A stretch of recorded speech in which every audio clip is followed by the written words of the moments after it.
ये भगवत प्राप्ति के लिए मनुष्य जन्म मिला है मान लो, नहीं तो चिंता, शोक, अशांति, दुख ये सब बांध लेते हैं। किसी भी बात का अभिमान करोगे उसी में तुम नीचे गिर जाओगे। अगर किसी बात का ये गर्व रहा मैं, तो सच्चिदानंद रस में डूबने को नहीं मिलेगा। जब गुरुजनों ने इस मैं को मिटाया तब वो बात समझ में आई, नहीं ये मैं बिना गुरुजनों के नहीं मिटता है, पक्की बात समझ लो। साधना का एक मैं चढ़ा रहता है अंदर कि मैं, और जब तक ये मैं है तब तक भगवत प्राप्ति, भगवदानंद ये सब बहुत दूर की बातें हैं। गुरुजनों की कृपा से इसका मर्दन होता है। अगर भगवत प्रेमी महात्माओं का संग मिल जाए तो इस अहंकार को वो चूर चूर कर देते हैं और उनकी कृपा से मन इतना भयभीत हो जाता है कि दोबारा अहंकार करने लायक नहीं रहता। इसलिए बड़ी कृपा है उनको, जो महत्संगस्तु दुर्लभो कहा गया है, वो महापुरुषों का संग प्राप्त हो जाए तो हमारी सारी बात बन जाए। पूज्यपाद ब्रह्मबोध संपन्न महान परमहंस अवधूत श्री उड़िया बाबा जी महाराज। प्रश्न, बाबा बहुत दुखी हूं, बहुत परेशान रहता हूं, हर उपाय कर लिया लेकिन वही दुख, वही चिंता, वही विपत्ति, क्या करूं? भैया भगवान पर विश्वास करके भजन करो। एक एक शब्द महापुरुषों के अगर जीवन में उतार लोगे तो कभी दुखी नहीं होगे। भैया भगवान पर विश्वास करो और खूब मंगलमय श्री हरि का नाम जप करो। हरि तुम्हारे साथ है, तुम्हें कोई विपत्ति परास्त नहीं कर पाएगी। हरि स्मृति सर्व विपद विमोक्षणम।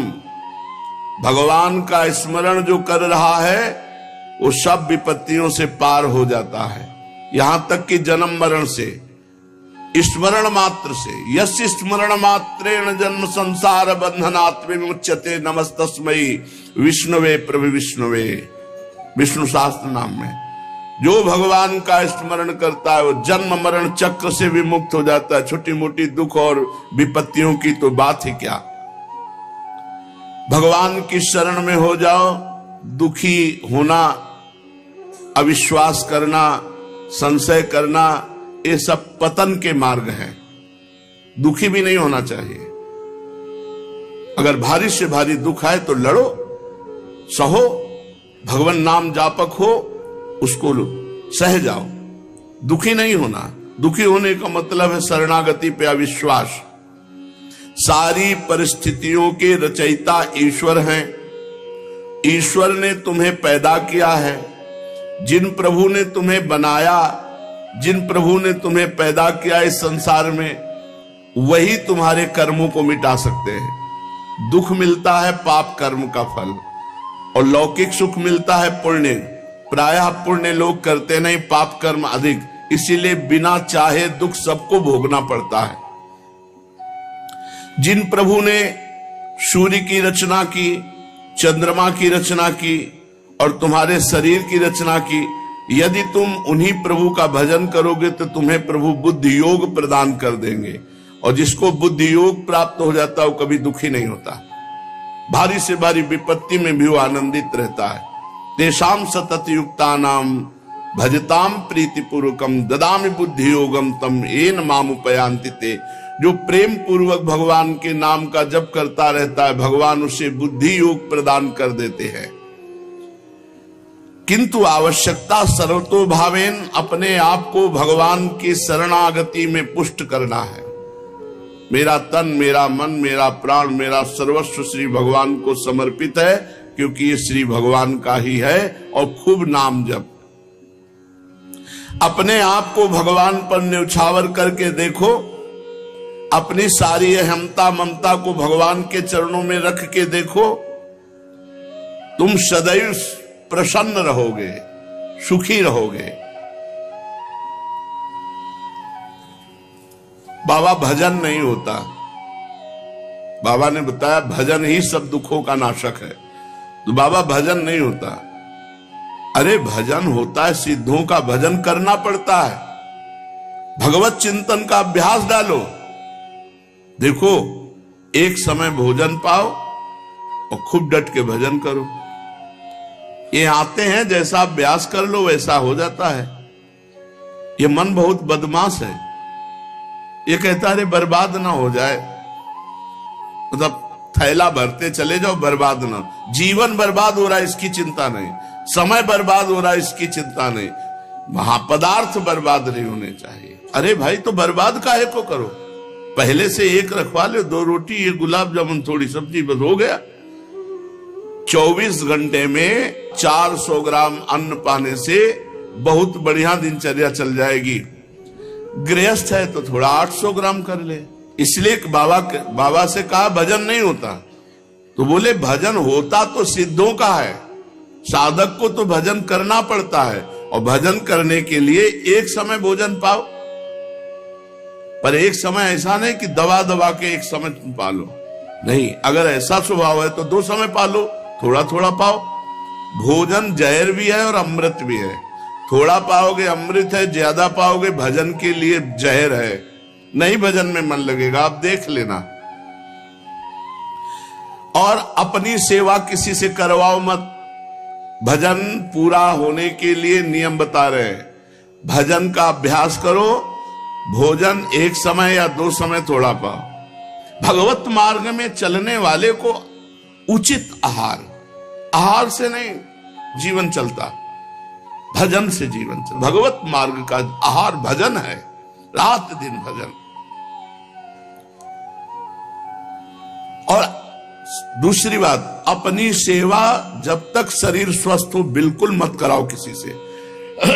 जैसे रसोई में भोजन बनाते हैं साधक, और आप बैठ के भोजन पा लेते हैं, अब आपको ऐसी सेवा करनी चाहिए जिससे रसोई में भोजन बनाने वालों की सेवा बन जाए। आप शौचालय साफ कर दीजिए, आप उनके सामने फ्लोर साफ कर दीजिए, अपनी सेवा नहीं। बहुत सावधानी का ये मार्ग है, किसी का कुछ भी प्रतिग्रह ना लो, आपका तो कोई जिम्मेवारी नहीं। अब इस समय तो श्री जी सब आपका कर रहे हैं, आप किसी की सेवा स्वीकार न करें, वैसे भी किसी से सेवा स्वीकार न करें, अपने शरीर की स्वयं सेवा करें। विरक्त को केवल मांगने का अधिकार रोटी है बस। ये जो रुपया मांगते हैं विरक्त नहीं, पाखंड है, मांगना नहीं है। महलों में रखो चाहे झोपड़ी में बांस दो, ये हरि के ऊपर की बात है। कभी घी घना, कभी मुट्ठी भर चना, कभी वो भी ना बना, कभी दिगंबर, कभी बागंबर, कभी दुशाला ओढ़े, कभी राख में, कभी फुटपाथ में, कभी महलों में। ये साधु का जीवन रहा है। भगवान दत्तात्रेय जी से पूछा कि आप कर्म तो करते नहीं हैं, और कर्म के बिना अर्थ नहीं मिलता, अर्थ के बिना विषय भोग नहीं, विषय भोग के बिना शरीर पुष्ट नहीं। आपका बहुत बलवान शरीर दिखाई दे रहा है, इसका मतलब आप विषय सेवन करते हैं, अच्छे अच्छे पदार्थ पाते होंगे। पूछा तो उन्होंने कहा कि ये जो शरीर पुष्ट है ये प्रसन्नता से पुष्ट है, भगवत प्रसन्नता से। हर समय प्रसन्न रहना। देखो आप अभी खिल जाओगे, लेकिन चाहे जितना करोड़पति हो, वो चिंता में ही अरबों के रुपया में लगा हुआ है। 100 रुपया वाला 1000 रुपये का चिंतन, 1000 रुपये वाला 10,000 का, 10,000 वाला लाख का, करोड़ करोड़ अरब, बस चिंतन में सूखा जा रहा है। भगवत चिंतन नहीं, भोगों का चिंतन, रुपये का चिंतन, नाना प्रकार के विषय पदार्थों का चिंतन। इसलिए विरक्त को केवल मांगने का अधिकार है, रोटी बस। भगवान आदि गुरु शंकराचार्य जी ने कहा, भिक्षान्नम औषधम क्षुध व्याधि चिकित्सताम। क्षुधा रूपी व्याधि की चिकित्सा करो भिक्षा रूपी अन्न से, और सदगृहस्थ अपनी कमाई का खाओ। ये नहीं कि यहां हलवा बट रहा है, हाथ फैला दिए, नहीं। क्यों? हम क्यों दूसरे का पाएंगे? नहीं पाएंगे। हम मेहनत किया है, अगर वो हलवा पाते हैं तो 5 रुपया उसके पास रख देते हैं, वो नहीं लेता है तो हम हलवा नहीं लेते हैं। किसी आश्रम में पाते हैं तो अगर हम कहीं पाए तो कितने का पा जाएंगे, तो 50 रुपया, 100 रुपया, तो हम वहां ठाकुर जी के सामने 100 रुपया रख देते हैं जाके। गृहस्थ आदमी कभी दूसरे का अन्न न खाए। विरक्त केवल अन्न मांग सकता है, रुपया पैसा वस्त्र नहीं। उसकी व्यवस्था योगक्षेमम वहाम्य हम स्वयं श्री भगवान करते हैं। विरक्त को गृहस्थ के घर में शयन करने का अधिकार नहीं। दरवाजे के बाहर या स्कूल या कोई वट वृक्ष या कोई देवालय, गृहस्थों के बिस्तर पर विरक्त को सोने का अधिकार नहीं है। पूज्यपाद सिउड़िया बाबा जी महाराज। जिसे अपना परम कल्याण करना हो, इन बातों को निश्चित मान ले। निरंतर नाम जप, आराध्य देव गुरुदेव का ध्यान और अपने आचार्य ग्रंथ का गायन पाठ स्वाध्याय नियम पूर्वक जो चलता है, उसी के हृदय में प्रेम प्रकाश होता है। जब प्रेम प्रकाशित होता है तब नेम नहीं रह जाता। विचारवान पुरुष जब भगवत मार्ग में आगे बढ़ता है तो उसकी निंदा होने लगती है। ध्यान दीजिएगा, उसकी निंदा होती है। उसको सहन करना ही आगे अध्यात्म की ऊंचाई पर चढ़ना है। आप गृहस्थ हैं, भजन करेंगे, आपको 4 लोग उपहास है, देखो ये आगे तिलक लगाए, कंठी बांधे, बड़े भगत बनते हैं, उपहास करेंगे आपका। आपको शांति पूर्वक मुस्कुरा के चल देना है, जो आपकी भक्ति बढ़ेगी। और अगर आपने पलट करके उपहास करने वालों का विरोध किया तो फिर आप अध्यात्म की ऊंचाई पर नहीं चढ़ पाएंगे। विचारवान पुरुष को निंदा और स्तुति दोनों फूलों की तरह समझना चाहिए। निंदा भी और स्तुति भी समान भाव। निंदा और स्तुति में अनासक्त भाव रखो। उपासक दूसरों के दोष नहीं देखता, अपने चित्त की चिकित्सा करता रहता है, अपने चित्त को देखता रहता है। अतः किसी की भी तरफ देखो मत, उनके दोष मत देखो, उनके दोषों का वर्णन मत करो, उनके दोष सुनो मत। जो संसार की भक्ति करता है वो ये देखता है ये दोषी है, ये गुणी है, ये अच्छा है, ये बुरा है। जो भगवान की भक्ति करता है वो सब जगह अपने भगवान को देखता है। भगवान की भक्ति करने वाले को भगवान मिलता है, संसार की भक्ति करने वाले को संसार मिलता है।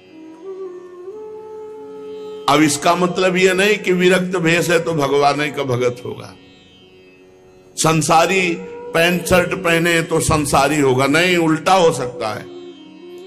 भेष विरक्त है तो हो सकता है वो संसारी हो, और वो पैंट शर्ट में तो हो सकता है वो महान भक्त हो। ये अंदर के चिंतन का विषय होता है। एक भगवत लीला में जाया करते थे देखने, भगवान की, रघुनाथ जी की क्रम से लीला चल रही थी, और उनका एक दोस्त था जो क्रम से नाटक चल रहा था, उस नाटक देख ले जाते। अब जो लीला में जाते हैं उनका चित्त बार बार यही कहता कि यार नाटक में क्या आनंद बरस रहा होगा। तो जैसा दोस्त बताता वो बैठे लीला में उसी का चिंतन करते। अब ये जो दोस्त संसारिक लीला देखने जाता था नाटक, उसको लगा यार मैं कितना नीच हूं, मेरा दोस्त भगवान की लीला देखता है, कैसे सुंदर भगवान बोलते हैं, कैसी सुंदर लीला करते हैं, धिक्कार है, बहुत मैं नीच हूं, ऐसा उसकी भक्ति बढ़ने लगी और उसमें संसारिकता बढ़ने लगी। चिंतन, वो जा रहा है संसारिक दृश्य देखने, लेकिन उसको अपने में मैं कितना नीच हूं। तो हो सकता है गृहस्थ वेश में वो सोचता हूं मैं कैसा नीच गृहस्थ हूं, नाना प्रकार के भोग भोगता हूं, धन्य है इनका जीवन जो भगवान में निरंतर लगे हुए, उसकी भक्ति बढ़ जाएगी। और कितने सुखी हैं संसार के लोग, सब भोग भोग के, हमारे पास तो कोई सुख सुविधा नहीं। अब विरक्त होकर विषय चिंतन, भोग चिंतन, वो नीचे पतित हो जाएगा। इसलिए चित्त का मार्जन करना, चित्त को पवित्र करना है। अपने चित्त को देखो कि तुम्हारे चित्त में चिंतन क्या हो रहा है। जो चिंतन है वही साधना है, बाहर की क्रिया साधना नहीं है। बाहर हो रही आरती और चिंतन क्या हो रहा है। बाहर आप भगवान के समीप खड़े हो लेकिन चिंतन में कहां हो। बाहर आप फावड़ा चला रहे हो लेकिन आपका चिंतन भगवान का हो रहा है। आप महान भक्त हैं, बाहर आप सांसारिक कार्य कर रहे हो, लेकिन आपका चिंतन राधा राधा, और वो भगवान के समीप खड़ा संसार का चिंतन कर रहा है, खास बात नहीं है। जिसकी भगवान के नाम जप में आसक्ति हो जाती है, वो चाहे एकांत में हो चाहे समाज में हो, वो लाभ ले पाएगा। और जिसकी भगवान के चिंतन में आसक्ति नहीं, तो एकांत भी उसका बंधन कारक ही होगा, क्योंकि उसका मन एकांत पाकर शासन करने लगेगा। इसलिए जिनका मन अभी भगवदाकार नहीं हुआ, उनको रोज सत्संग सुनना चाहिए, साधु समागम में रहना चाहिए। नहीं तो मन बड़ा चंचल है, वो भोजन पाते समय, स्नान करते समय, बातचीत करते समय और शयन के समय ये विशेष चंचल हो जाता है। प्रारंभ में देखा कि जब स्नान करने लगे तो या तो कोई पाठ लगाओ, नहीं तो विस्मरण हो जाएगा शौच स्नान के समय।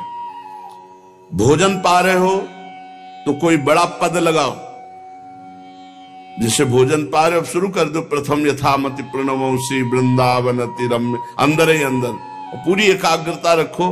देखो आपका भोजन भी भजन हो जाएगा। और शयन के समय पूरी साधना करके जब मध्याह्न में विश्राम या सायं शयन, एकांत में रात्रि में शयन, उस समय मन बड़ा चंचल होता है। उस समय संभाल लो। कोई आजकल तो मोबाइल चल गए, पहले तो थे नहीं।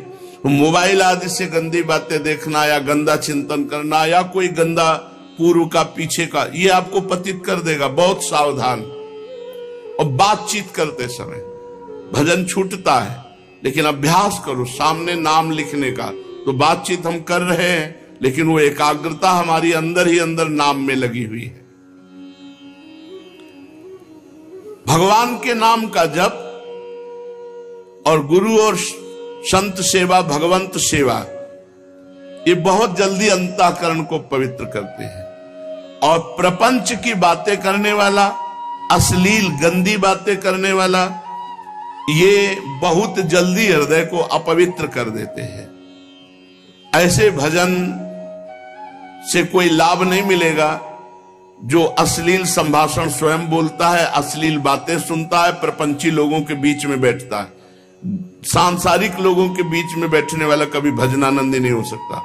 हाँ, जो भजन में परिपक्व हो चुका है, सिद्ध हो चुका है, तो श्रीमद राधा सुधा निधि, वो चाहे बहिर्मुख पुरुषों के बीच में बैठे, वो चाहे विषयों को ग्रहण करे या त्यागे, वहां कोई फर्क नहीं पड़ता, क्योंकि भगवदाकार वृत्ति रहती है।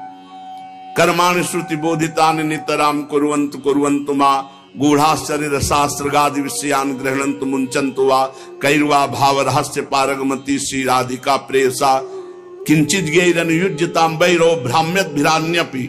जो बहिर्मुख पुरुष है उनके भी संग से उसको कोई फर्क नहीं पड़ता। जो रहीम उत्तम प्रकृति का कर सकत कुसंग, चंदन विष व्यापत नहीं लपटे रहत भुजंग।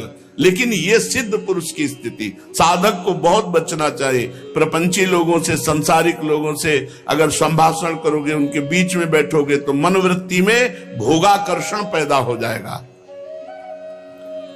साधना का फल है देहाभिमान गलित हो जाना। जिसका देहाभिमान गलित हुआ वही साधना परिपक्व कर पाया। जब आराध्य देव के साथ संबंध दृढ़ हो जाता है तो सारे संबंध शिथिल हो जाते हैं। जननी जनक बंधु सुत दारा तन धन धाम सुरत परिवारा, इन सब से अपनापन खत्म हो जाता है।